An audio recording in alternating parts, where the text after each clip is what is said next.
A number of central nervous system stimulants are commonly abused drugs. The stimulants are taken for, there are legitimate reasons, of course, for using CNS stimulants, including management of ADHD and for purposes of appetite suppression for short-term use. But when the drugs are abused, it's typically because of the euphoria that people feel. They feel they're on a high, a big high, just like alert. They feel like they can do anything. No fear, no anxiety, no fatigue. The drugs that fall into CNS stimulant class that can be abused include the amphetamines, methamphetamine, methylene dioxymethamphetamine, which is abbreviated as MDMA, known as ecstasy, a rave drug. Methylphenidate, or trade name Ritalin, also used for ADHD, is a non-amphetamine but can be abused, and cocaine as well. Methamphetamine is stronger than other amphetamines and can be taken in pill or powder form. Powder can be snorted, it can be injected. Crystallized form of methamphetamine is known as crystal meth, and it's smokable and it is very powerful. Pseudoephedrine can be used to make the stuff, as we talked about, I think, a few weeks ago. And because that could be purchased over the counter, it's no longer as readily available as it once was to be used to cook up meth in a meth lab.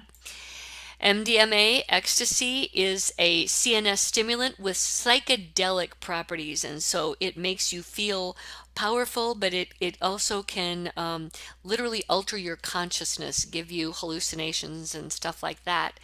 Ecstasy is also cooked up in home labs, usually taken by pill, and it's known as the drug to be taken at parties or at raves.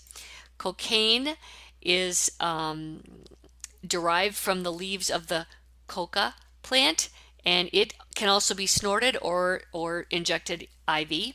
You can shoot it up. Very addictive, with both physical and psychologic dependence pretty fast. The powdered form can be snorted or injected, and the crystallized form can be smoked. This is crack cocaine, and very, very addictive. We've learned some of the adverse effects of stimulants for the central nervous system. The adverse effects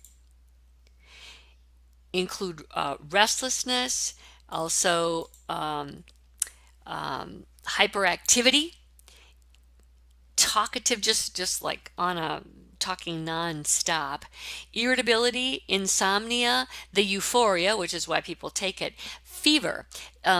Everything is sped up when you're taking these stimulants, including your metabolic rate, and your fever can go up very high. I read an LA Times article from about 2010 that was tallying up the number of young people in the LA area who had died over a few years' time from overdoses of ecstasy at raves. And in 2006, an 18-year-old named Joshua Johnson died at a rave at the National Orange Show Event Center in San Bernardino. He seizured, he died, his body temperature was 107 degrees, and the coroner said it was an ecstasy overdose. The LA Times in the same article reported the 2009 death of a 23-year-old man who died after a rave at the National Orange Show Event Center in San Bernardino. He also seized, his temperature hit 177 degrees, and his heart failed. We'll talk about the cardiac effects of stimulants. But back to the central nervous system effects, aggression, confusion, delirium, paranoid, hallucinations, and even suicidal or homicidal tendencies. I mean, it messes up your head, these stimulants. The cardiovascular effects include tachycardia, cardiac dysrhythmias, hypertension, and even failure. There are GI effects, dry mouth, nausea, vomiting, and here's that fatal hyperthermia again. Temperature so high, 107 degrees or so, that it's incompatible with life.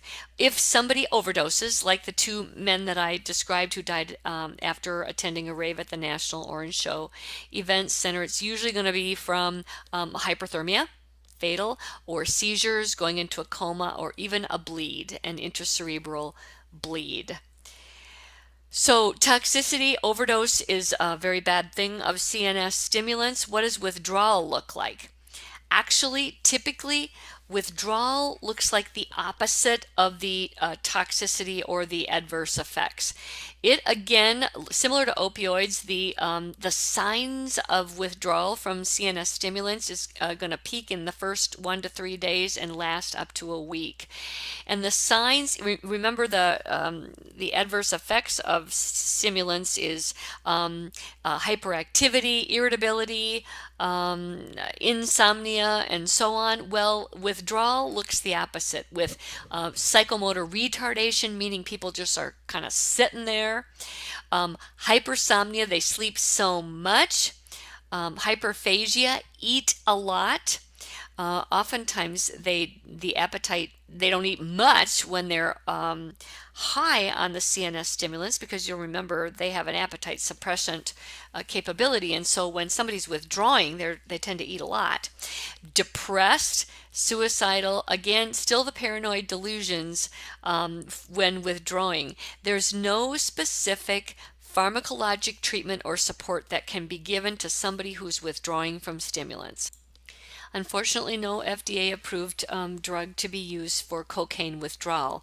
Now, people are going to need a lot of support, and somebody who's withdrawing from stimulants, including cocaine, for example, is going to probably need to be on suicide watch, and they will need to have somebody there to make sure that they don't harm themselves. The paranoid delusions the paranoid delusions can continue and can lead them to commit suicide, to harm somebody else. And so people need to be watched very carefully, just supportive care until they get past the worst of their withdrawal period.